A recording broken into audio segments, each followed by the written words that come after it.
안녕하세요, 일렉트로캠입니다. 오늘도 테슬라 관련된 이야기를, 이 채널은 테슬라의 모든 것을 알려드리는 채널입니다. 주식이 계속 여러가지 혼돈에 한 치 앞을 못 보는 변수에도 불구하고 계속 올라줘서 기분은 좋습니다. 근데 단지 이제 조금 우려스러운 점은 One Big Beautiful Bill이라고 트럼프 대통령이 내놓은 이 빌 중에 이게 지금 하원을 통과했는데요. 이게 참 재밌는 법안인데 여러 가지들을 보면은 근데 너무 영상이 길어지고 또 너무 정치적으로 일론 머스크 때문에 안 그래도 제가 간혹 이제 정치적인 얘기를 할 수밖에 없는데 또 너무 글로 빠질 수가 있으니까 전기차 부분만 보면은 그 텍스 크레딧을 없앤다는 얘기가 여기 들어가 있습니다. 거기다가 화석 연료를 이제 적극 권장하는 법안입니다. 이게 하원을 통과했다라는 게 참 신기한데 아무래도 테슬라에 영향을 줄 수도 있을 것 같아서 이렇게 가져왔고, 일론 머스크 역시 이 빌에 대해서 좀 실망스럽다라는 의견을 피력했기 때문에 제가 이렇게 가져왔습니다. 7,500불 주는 그 크레딧이 날아간다라는 거죠. 근데 크레딧이 항상 있었던 건 아닙니다. 있었다? 이제 없었다. 왜냐면 테슬라는 그 캡을 넘겨가지고 20만 대인가 25만 대인가 그랬을 겁니다. 그걸 넘어가지고 없앴다가 GM하고 테슬라가 못 받았다가 그걸 다시 부활시켰죠, 테슬라가 한테. 그래서 이제 지금까지 유지되고 왔는데 이게 이제 다시 또 날아간다라는 얘기입니다. 그럼 아무래도 전기차 판매량에 영향이 없을 수가 없겠죠. 근데 저한테 이제 재미났던 점은 그것뿐만이 아니라 이게 가능한지 모르겠는데 Federal Government가 이제 Registration Fee를 매긴다는 겁니다, 전기차에. 근데 여기 더 재밌는 건 하이브리드도 피해갈 수가 없습니다. 하이브리드도 100불 정도의 피를 이제 내야 된다라는 겁니다. 인프라스트럭처를 위해서. 이제 캘리포니아에 어떻게 돼 있냐면요. 이건 이제 페더럴 가버먼트, 미국 전역이긴 한데 캘리포니아도 이와 비슷한 걸 지금 추진하고 있거든요.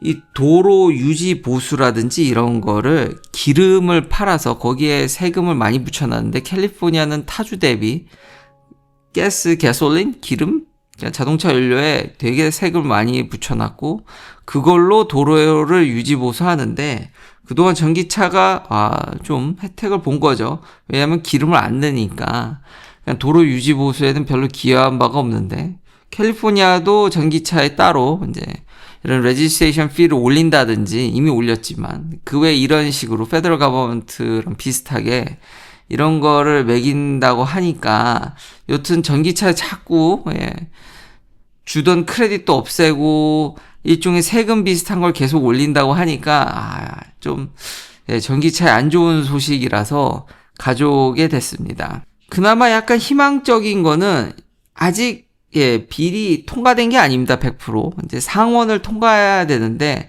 상원에서도 좀 반발하는 기류가 좀 있어서 이게 수정될 가능성도 있습니다. 안 될 수도 있죠. 가봐야 하는 건데 수정이 안 되면 전기차 판매량에 좀 영향이 있지 않을까. 근데 물론 테슬라는 이 난국을 AI로 로보택시로 이제 헤쳐나가려고 하죠.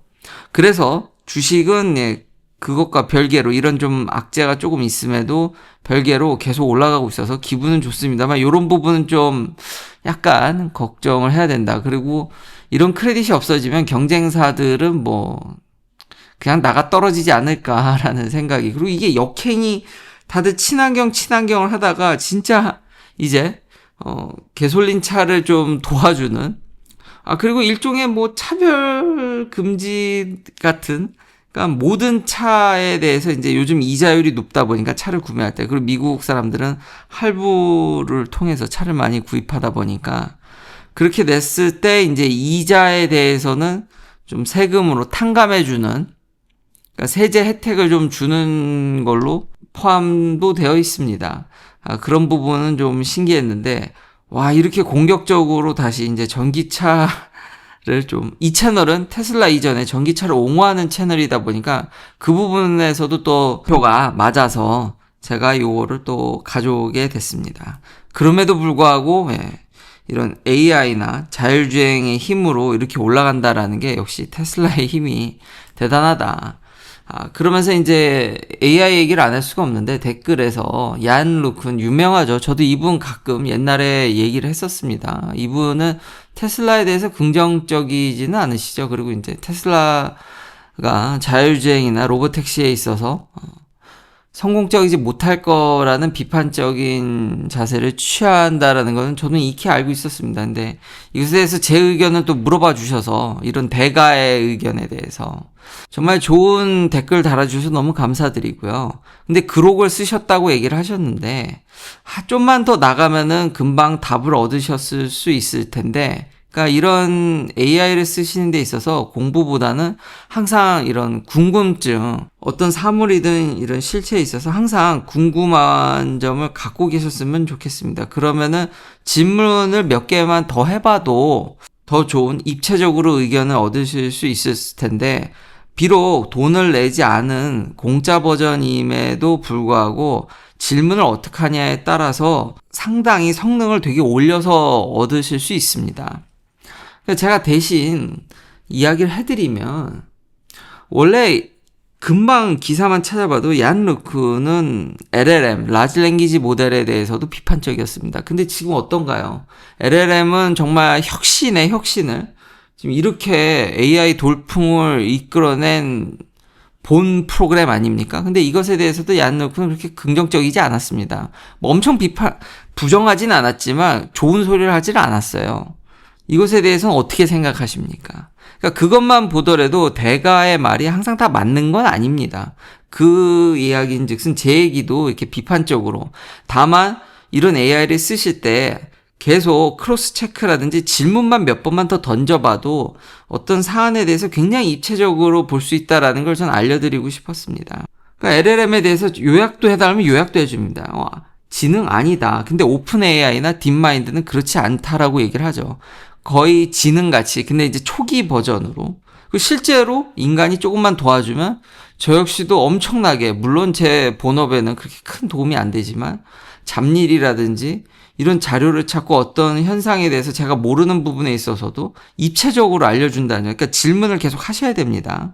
얀 루크는 이거 오토 코렉션이라든지 자동 완성의 그냥 연장선상이라는 얘기도 했었습니다. 근데 이미 추론까지 가능한 정도 아닙니까? 완벽한 추론은 아니지만 추론하는 어느 정도의 그 기미를 보여주지 않습니까?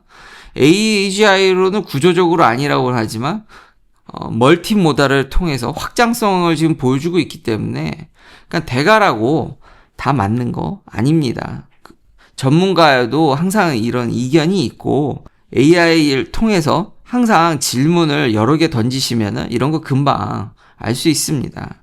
테슬라가 처음 전기차 만들 때, 원통형 만들 때 불가능하다고 엄청 비판적이었는데 그거 다 뚫고 여기까지 온 회사입니다. 제가 과거 이 채널 제가 한 6년도 넘게 운영하는 건데, 테슬라의 옛날에 그런 했던 것들을 보면 다 비판적이었는데 시간이 좀 걸렸을 뿐 대부분 완성해 가지 않습니까?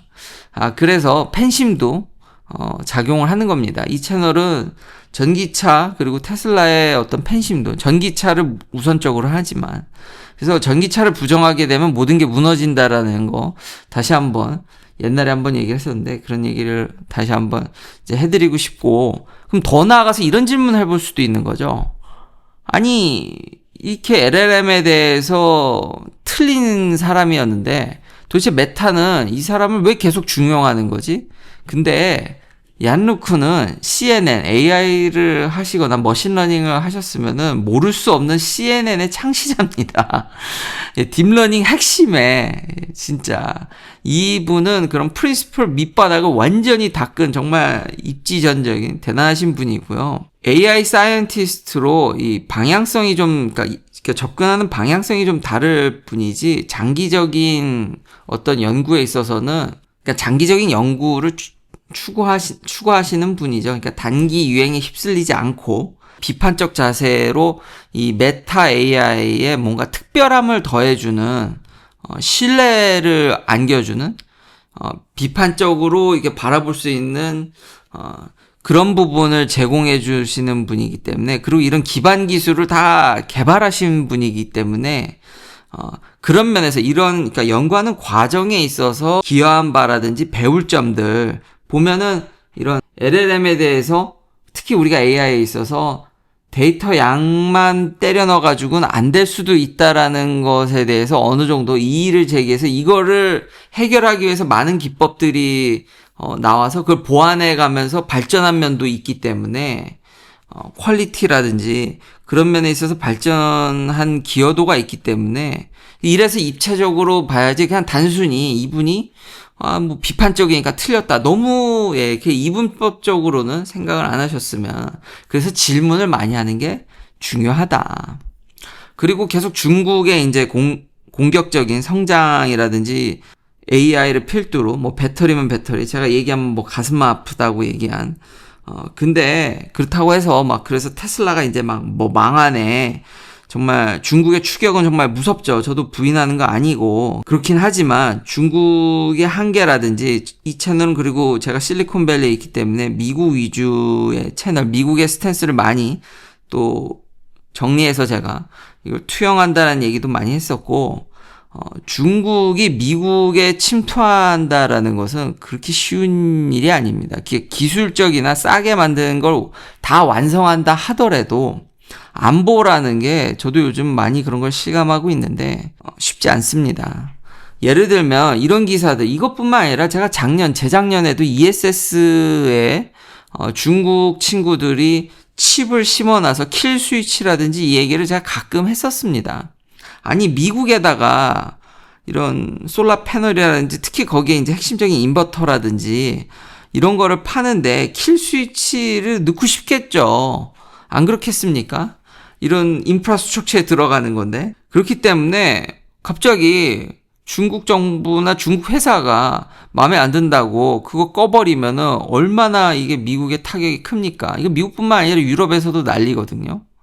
근데 테슬라는 ESS 에너지 사업을 이래서 포기를 못하고 에너지 사업을 지금 공격적으로 확장하고 있고 꽤 이제 재미를 보고 있는 최근에 와서 높은 성장세를 보여주고 있기 때문에 중국이 이렇게 들어오는데 또 한계도 분명히 있습니다. 그러니까 외교적으로 타 국가와 어느 정도 잘 지내지 않으면은 자신의 싼 물건을 아무리 좋게 싸게 만든다 하더라도 그 미국이라는 국가가 그 대놓고 솔라 패널부터 해서 ESS부터 해서 모든 거를 중국한테 내주기라는 게 쉽지 않습니다. 아무리 사이가 좋아진다 한들 분명히 테슬라가 이 큰 시장에서 해줄 수 있는 확고한 역할이 있기 때문에 중국의 추격이 무섭지만 그것도 당분간 그리고 사이가 제가 이건 정말 가정을 한 거 아닙니까? 근데 지금 사이가 좋나요? 아니잖아요. 거기다가 테슬라 슈퍼차저부터 해서 지금 완전히 버티컬 인테그레이션으로 에너지적으로 미국 내에서 전동화의 모든 거를 한 패키지로 정말 멋있게 서포트해준 소프트웨어까지 이런 것까지 다 한 통속으로 정말 큰 패키지로 제공해줄 수 있는 회사가 이 회사 하나이기 때문에 그래서 중국의 추격은 무섭지만 그렇다고 해서 시장을 갑자기 막 다 잃어버린다든지 그리고 이런 일이 자꾸 발생할 때마다 유럽부터 해서 중국을 견제를 안 할 수가 없기 때문에 사이가 좋아진다 한들 어느 한 국가의 정말 자신의 에너지 생산을 모두 맡길 그런 강심장인 나라는 존재하지 않습니다. 그렇기 때문에 또 너무 그런 추격은 무서우나 순식간에 막 뒤집어지고 이럴 일은 쉽지 않습니다. 그거 역시도.